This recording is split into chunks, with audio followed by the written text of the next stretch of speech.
On April 11, 2011, 5 months after losing a United Nations-monitored election, Laurent Gbagbo, the former leader of Côte d'Ivoire, was forcibly removed from his presidential residence. This removal was orchestrated by an alliance of rebel soldiers supported by the French army and the United Nations operation in Côte d'Ivoire.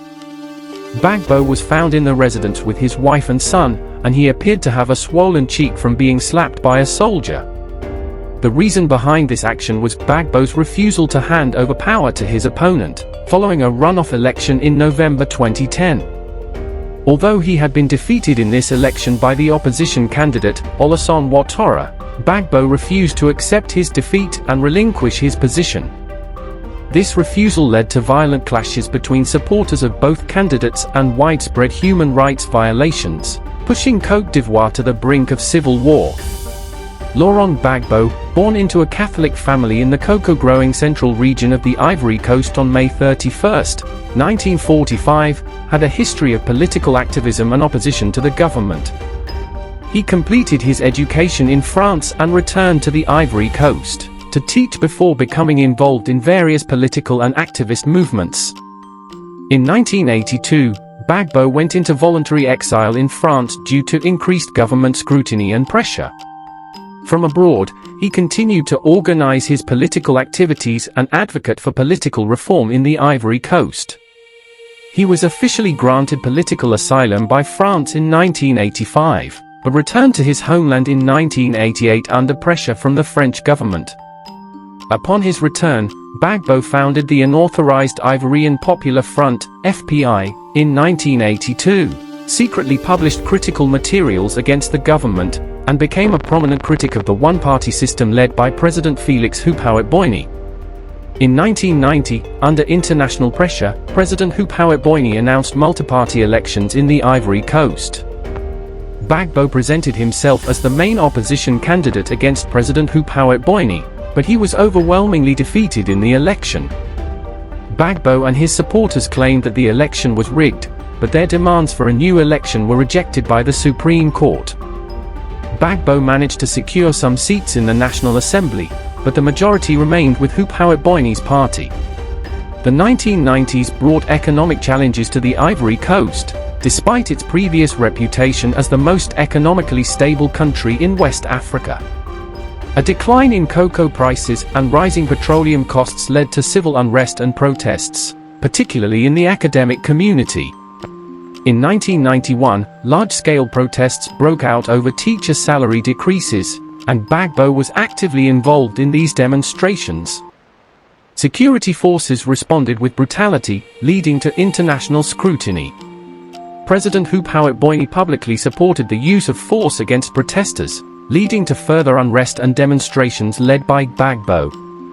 He was arrested in 1991 but was later released following an amnesty declaration. In December 1993, President Houphouët-Boigny passed away, leading to a power struggle over his successor.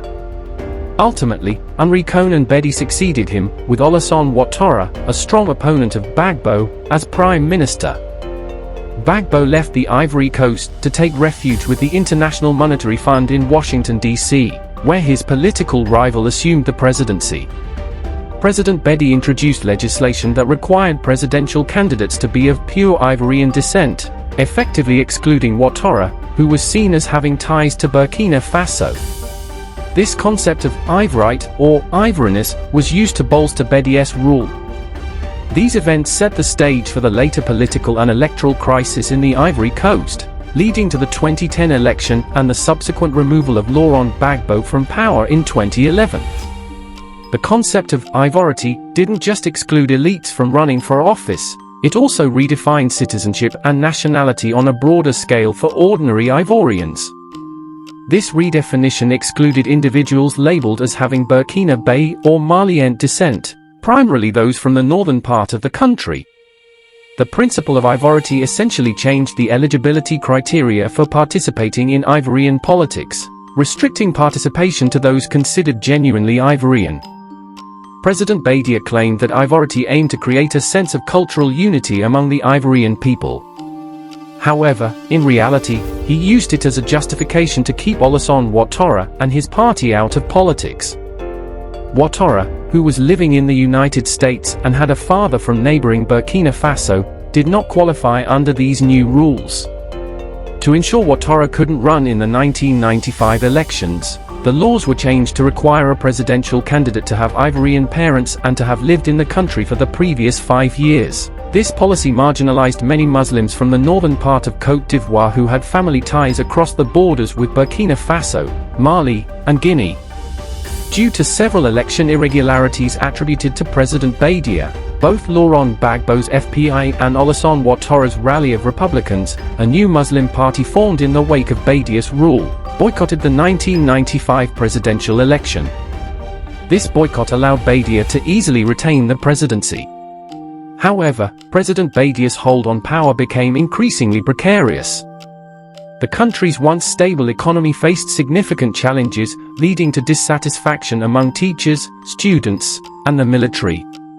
This economic stagnation, coupled with Badia's pursuit of identity politics, eventually resulted in a coup in 1999 led by General Robert Guri, who promised fresh elections within 6 months. Although multi-party elections were promised, General Guri upheld Alassane Ouattara's disqualification based on the Ivority principle, and placed himself on the presidential ballot. Consequently, Laurent Gbagbo was once again the sole opposition candidate on the ballot. When early election results suggested Laurent Gbagbo might win, General Guri dissolved the Electoral Commission and declared himself the winner.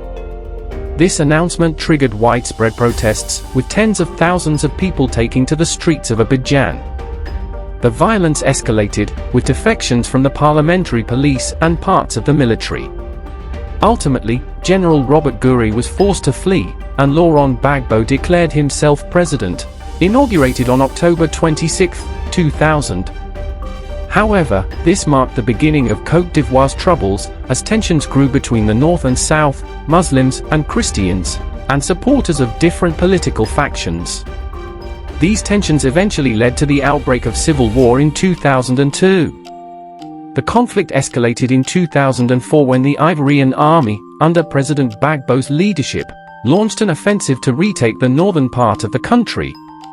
French peacekeeping forces intervened after their forces were mistakenly bombed by the Ivorian army, leading to a temporary stalemate.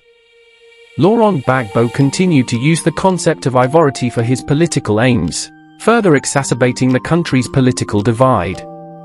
The exclusion of Alassane Ouattara and his party from political life threatened to split Côte d'Ivoire along ethnic and religious lines. In September 2002, while Laurent Gbagbo was in France, mutinous troops took to the streets, leading to a full-fledged civil war. Rebel forces quickly gained control of the northern part of the country. France sent in peacekeeping forces to separate the opposing sides, bringing the conflict to a standstill. Efforts to resolve the crisis continued, leading to the signing of the peace agreement in 2007 in Burkina Faso. This agreement included the appointment of a northern leader as prime minister while Laurent Gbagbo retained the presidency. However, the political process remained blocked. Presidential elections were postponed multiple times until 2010 when Alassane Ouattara was allowed to run. The disputed election results led to a violent standoff with both Ouattara and Gbagbo claiming the presidency. This crisis brought Côte d'Ivoire to the brink of civil war once again. Gbagbo was arrested and later faced charges of war crimes at the International Criminal Court. After his acquittal, he was pardoned and allowed to return to Côte d'Ivoire in an effort to promote reconciliation. Despite his return, the country remains politically divided, and the legacy of Ivority continues to influence Ivorian politics and society.